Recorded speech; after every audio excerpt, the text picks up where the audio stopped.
good times and did some good things. I never understood why we never got called up. We got sent to Panama and Germany several times, but never came. I felt like we should have been called up sometimes over the years of the war. The Alabama Guard, I think people in this state can be proud of them, because I don't think there's a better guard in the country than the Alabama National Guard.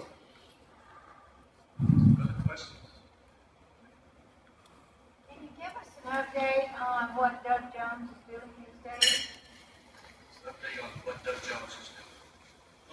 Doug is practicing law in Birmingham, but I think he spends a lot of his time in Washington.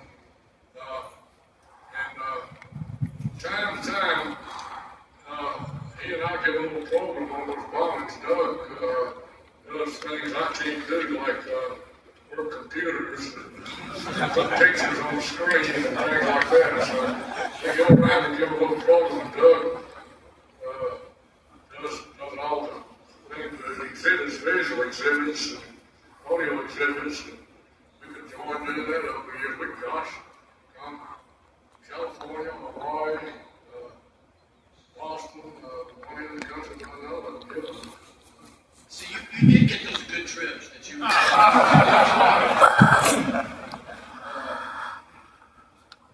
have any stories or experiences with Judge Johnson? Oh, quite a few.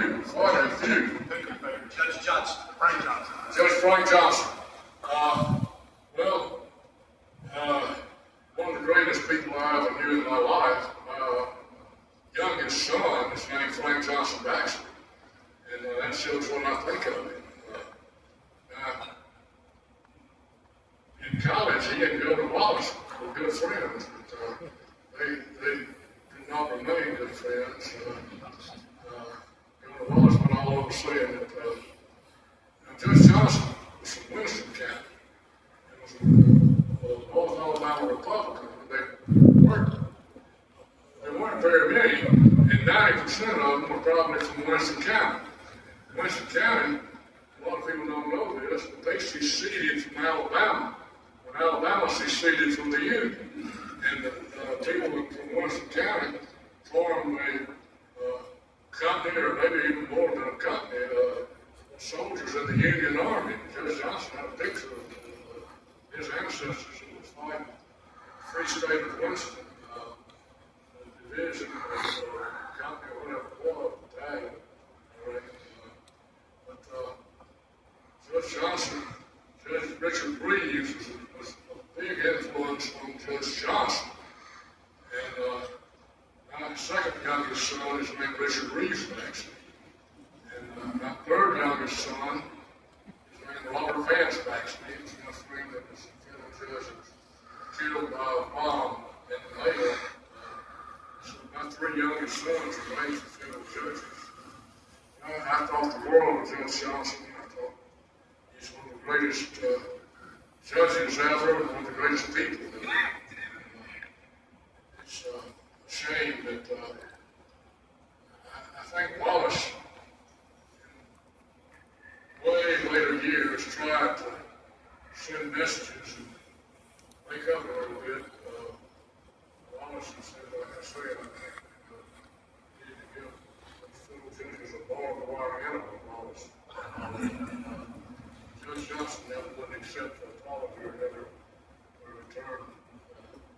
So Judge Johnson was not as forgiving of his classmate and friend actions as I think Wallace was like him. I think Judge Johnson is one of the greatest people, not just Alabama's ever produced, but one of the greatest people America's ever produced. He's one of my heroes. Well, we don't have much time, but could you tell us a minute or two about the prosecution of Hugh Otis Bynum in Jackson County? Speaking of bombing. The Hugh Otis Bynum case, that is my favorite trial that I've ever had in my life. And there were more real characters. Faulkner could not have invented the real people that were involved in that trial. It was a bomb that was set off in the car of Lloyd Campbell, who was the circuit judge in Jackson County. And it blew. He was fortunate it didn't kill him. It blew both legs off. And so neither the state and the feds worked hard on it and couldn't come up with a culprit. And somebody that was a friend of Judge Campbell's asked me, as Attorney General, to look into it, and after looking into it, had some breaks and solved the case and indicted Otis Bynum, who was a descendant of Scots. Scottsboro was named for him. Hugh Otis, I think, was the largest landowner in Jackson County, but he was a strange bird. He had 3 or 4 sisters, and none of the 5 ever married. And Hugh Otis was the only male. Turned out he had hired Hugh Otis had a vendetta against Lloyd Campbell, who was his lawyer. He shot a black kid that was walking in one of his caskets cutting across. And so when the sheriff arrested him, he hired Lloyd Campbell, and the jury convicted him of shooting the black kid. And so Hugh Otis, he got probation, and Hugh Otis held it against the sheriff and the DA and his own lawyer, Lloyd Campbell, who by then was a judge. So he set about trying to find somebody to kill him, and he found the guy that agreed to put the bomb out. We solved the case, indicted Hugh Otis, and jury convicted him, and he died in prison. And it was actually cellmates with Robert Chambers.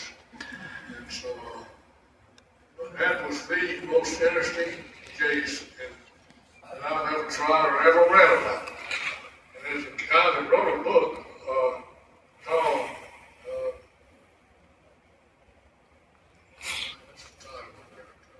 Lay Down with Dogs.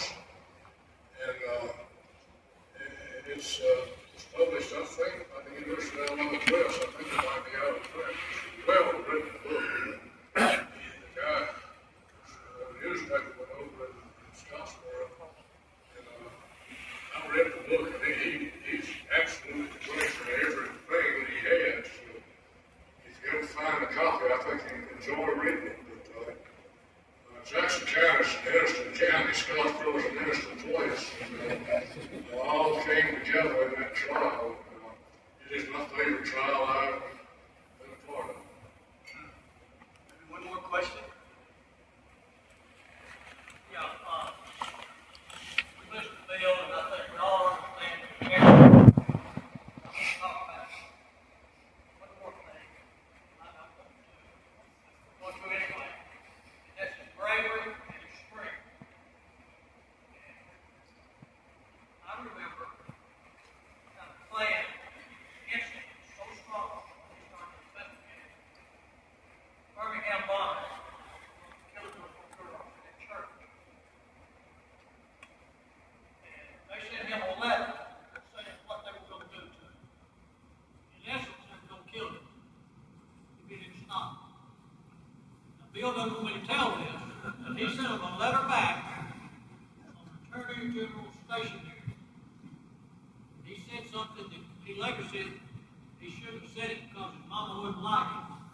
He told the Klan in 3 words what they could do. Remember, this was a Klan that was very strong in Alabama. He told the Klan they could kiss his He doesn't want his mother to know the I tell you, son, that's the standing beside the police. I